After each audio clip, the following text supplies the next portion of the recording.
Selamat pagi pemirsa, kembali hadir dengan saya Nurlanisa. Pada pagi ini saya ingin menyampaikan sekilas info mengenai masa reformasi.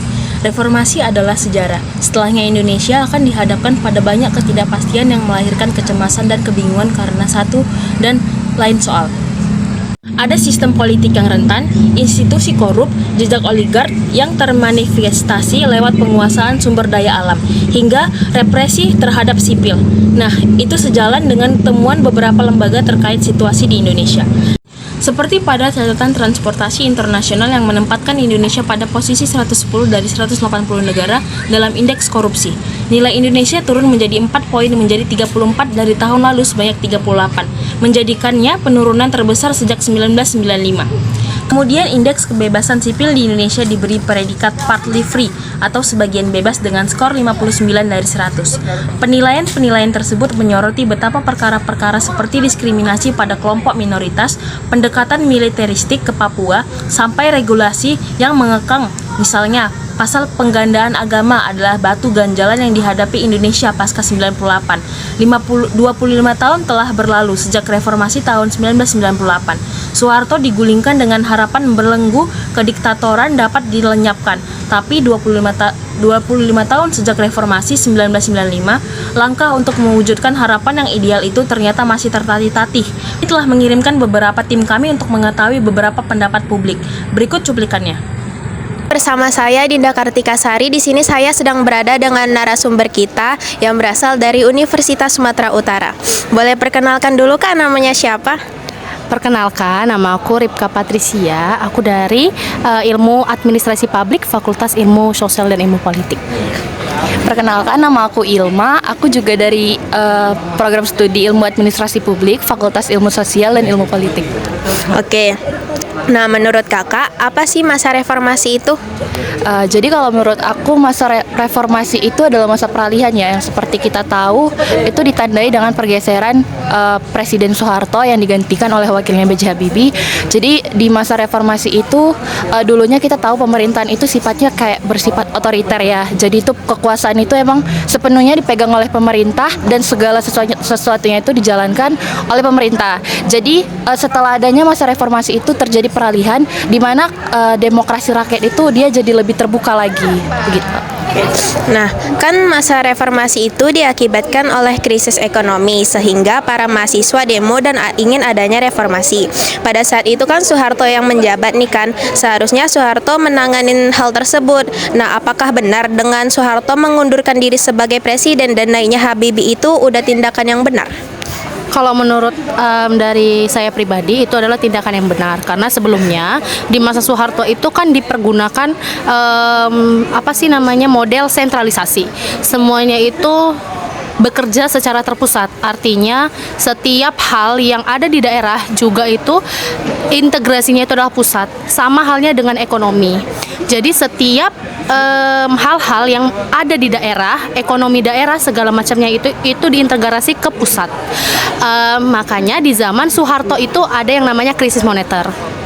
Adanya peralihan dari Soeharto ke Habibie itu tuh mempunyai maksud yang bagus kayak gitu, karena peralihan itu sendiri kan itu yang membuat reformasi itu terbentuk gitu. Seperti yang udah disebutkan kakak itu juga bahwa masa demokrasinya juga demokrasinya juga lebih luas dari masa Soeharto itu menurut aku. Oke, nah menurut ini kan pada masa reformasi terdapat kebijakan otonomi di daerah. Nah, keuntungan pelaksanaan otonomi daerah pada reformasi itu gimana sih Kak? Oke, tadi udah disinggung mengenai otonomi daerah. Kalau misalkan kita kilas balik ini, pada masa Soeharto semuanya itu dipergunakan secara terpusat. Itu yang dinamakan dengan model sentralisasi. Namun adanya perubahan dari Orde Baru menjadi reformasi, dirubahlah juga model yang ada di Indonesia menjadi desentralisasi. Artinya semuanya itu tidak terpusat lagi. Cuman adanya perubahan itu yang bikin semuanya itu terbagi-bagi, yaitu otonomi daerah tadi tidak menutup kemungkinan bahwa setiap halnya itu tetap terintegrasi oleh pusat kayak gitu. Tapi keuntungannya yang bisa kita dapat itu adalah daerah itu sudah lebih leluasa gitu untuk mengerjakan pekerjaannya karena sudah tidak terpusat lagi kayak gitu. Semua hal-halnya itu juga tidak terpusat lagi. Bahkan untuk pendanaan mereka ini kan sudah dibebaskan. Artinya dana dari pusat itu diturunkan ke daerah kayak gitu. Itulah yang dinamakan dengan APBD atau dan lain-lainnya kayak gitu. Mungkin dari kakak ini ada pendapat lain, boleh ditanya. Nah, menurut pendapat kakak gimana tuh tadi? Oke, jadi kalau menurutku desentralisasi itu banyak ya keuntungannya. Kalau dibandingkan masa yang dulu sentralisasi, kalau misalnya dulu itu kan dia memang masih terpusat. Kalau sekarang dia udah ada pelimpahan kekuasaan di daerah. Jadi daerah itu udah lebih leluasa untuk mengelola daerahnya sendiri. Jadi kayak daerah itu udah bisa ngelihat potensi daerahnya apa, bisa dikembangkan sendiri dan itu nggak harus menunggu dari pusat gitu. Jadi daerah emang udah punya wewenangnya kekhususannya sendiri gitu untuk menjalankan daerahnya sendiri. Itu salah satu keuntungannya desentralisasi gitu. Oke, terima kasih ya Kak. Oke, bersama saya Ana Zahra. Di sini saya bersama dengan kakak-kakak mahasiswi dari Universitas Sumatera Utara, Fakultas Ilmu Sosial dan Politik. Boleh diperkenalkan Kak, namanya siapa? Nama saya Pasha Clara, biasa dipanggil Clara, dan saya adalah mahasiswi dari Universitas Sumatera Utara, Fakultas Ilmu Sosial dan Ilmu Politik. Halo, aku Nadira dari jurusan Ilmu Administrasi Publik. Aku Taira dari Ilmu Administrasi Publik. Nah, Kak, apa sih Kak masa reformasi itu?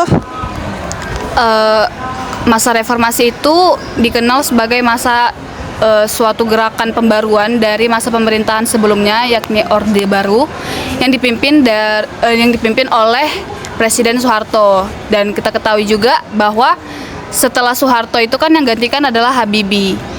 Jadi pasti ada pergolakan atau ada sistem politik yang bergejolak, karena kan pada saat masa Soeharto itu banyak sekali kayak dorongan-dorongan untuk perubahan seperti itu. Jadi masa reformasi itu adalah masa pembaruan, itu aja lah intinya. Terus yang menjadi tanda dimulainya masa reformasi itu apa Kak? Oke, tadi kan aku menambah ya. Tadi kan masa reformasi intinya adalah perubahan.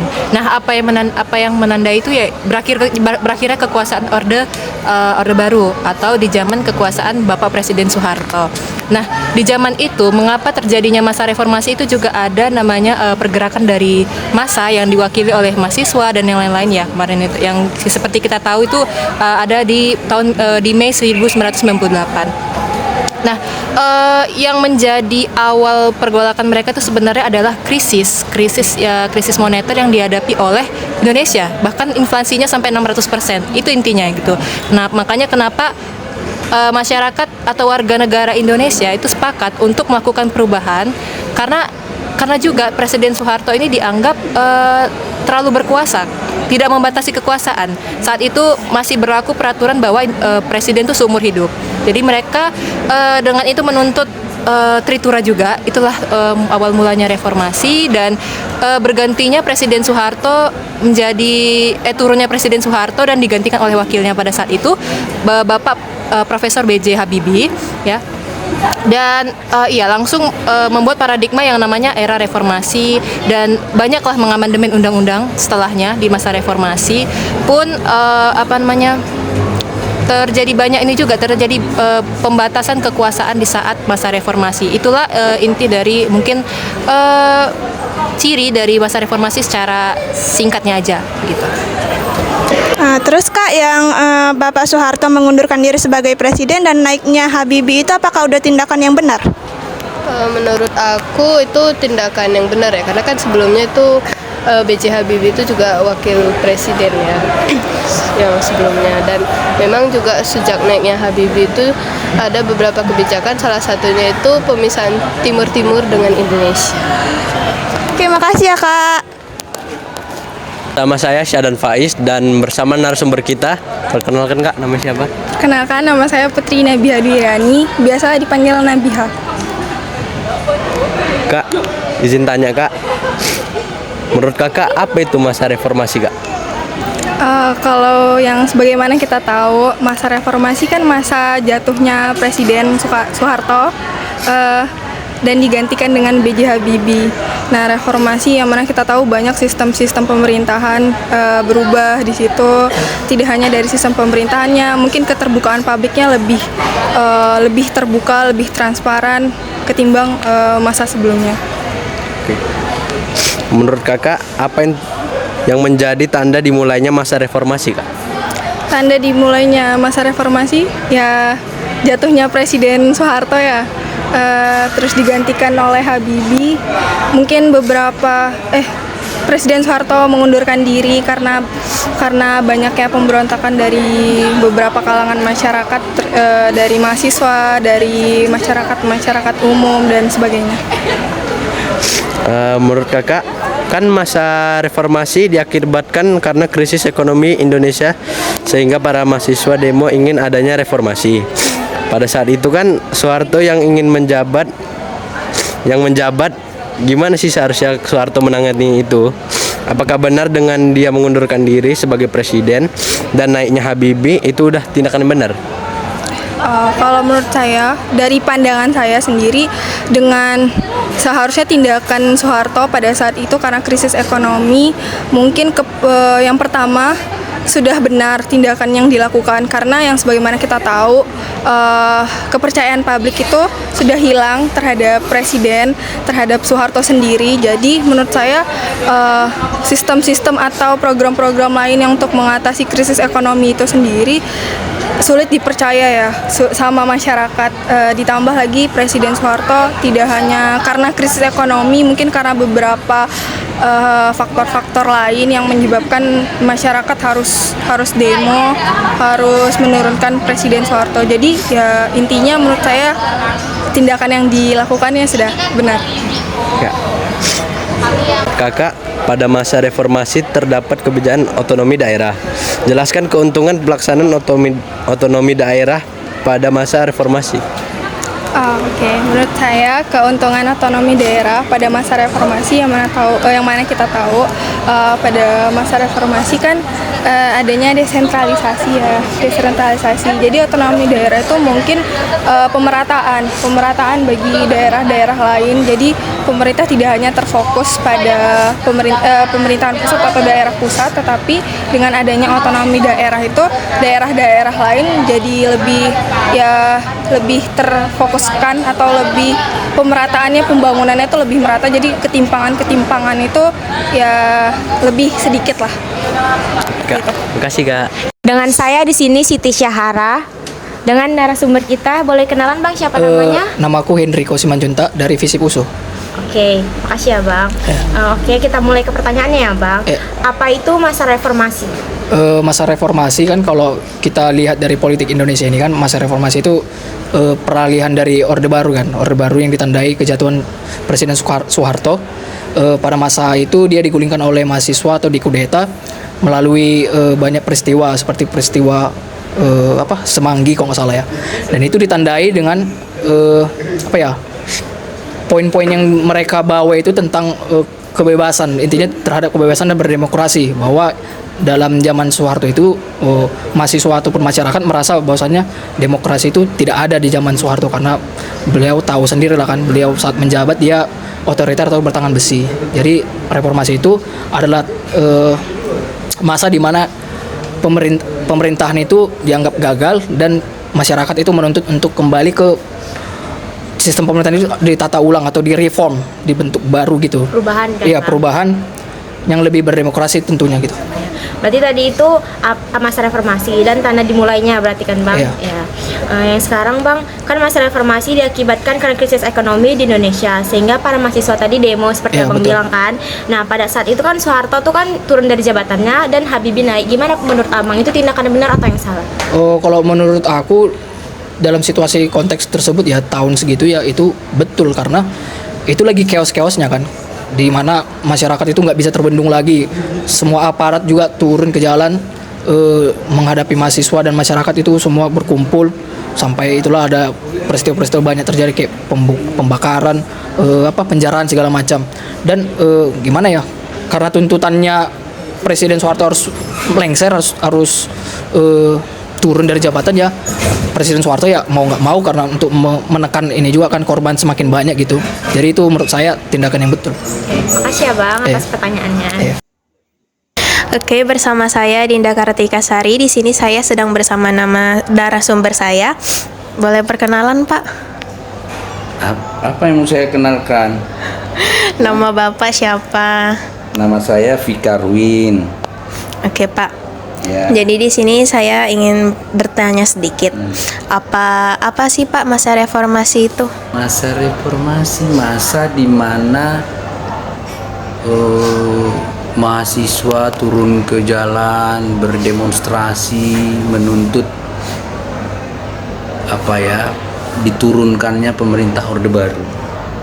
Jadi waktu itu bergandeng tangan sebetulnya pemerintah, mahasiswa juga masyarakat banyak yang ikut membantu untuk menggulingkan pemerintahan Orde Baru, yaitu Presiden Soeharto. Itulah masa reformasi itu. Itu turunnya bulan Mei tahun 98 tanggal 21. Oke Pak, kan masa reformasi ini diakibatkan karena krisis ekonomi Indonesia, sehingga para mahasiswa demo dan ingin adanya reformasi. Pada saat itu kan Soeharto yang menjabat. Gimana sih seharusnya Soeharto menangani itu?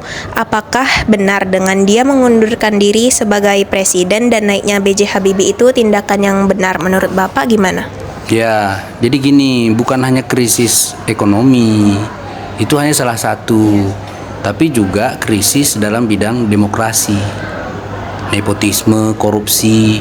Pernah kalian dengar KKN? Nah, itulah yang terjadi di masa itu. Korupsi, kolusi, dan nepotisme itu terjadi ya. Akhirnya setelah turunkan tadi, maka memang solusi yang terbaik pada masa itu ya Pak Harto mundur. Ya memang harus dinaikkan Habibie, siapa lagi? Nah, Habibie itu dia sebetulnya harusnya bisa meneruskan masa kepemimpinan Pak Harto sampai tahun 2002 sebenarnya harusnya.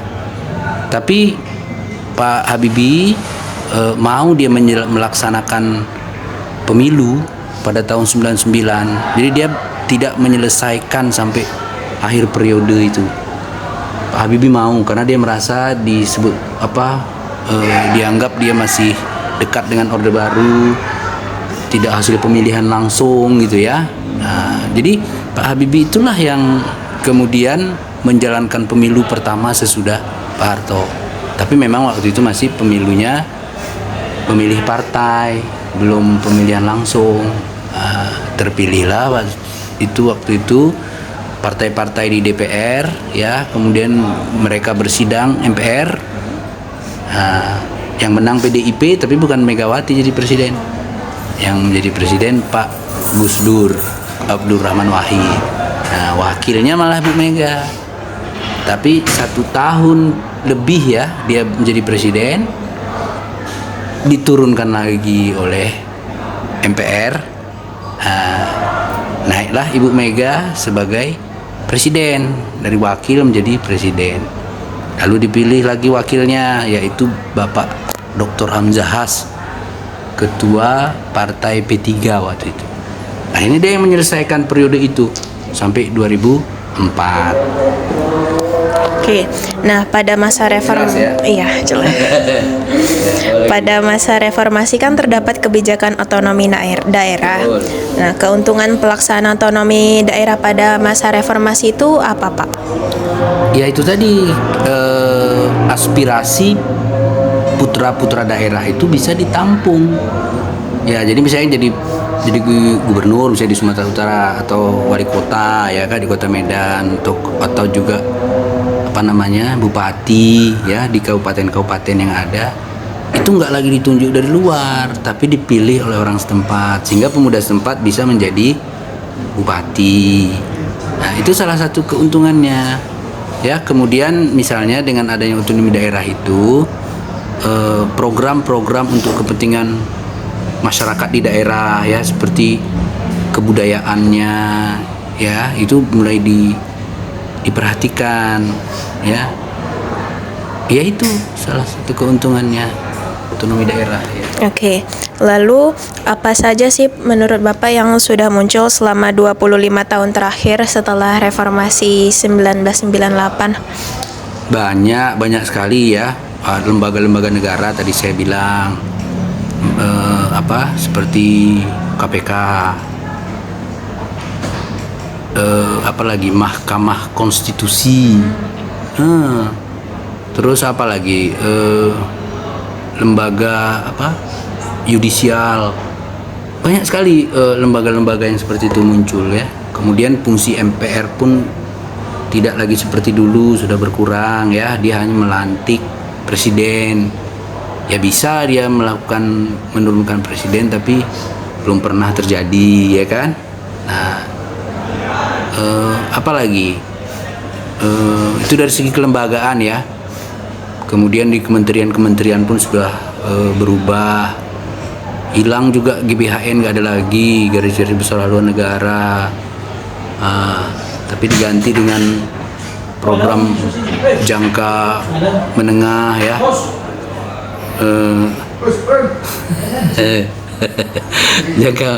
jangka panjang menengah gitu. Nah, itu apanya yang muncul gitu loh selama sesudah reformasi 98.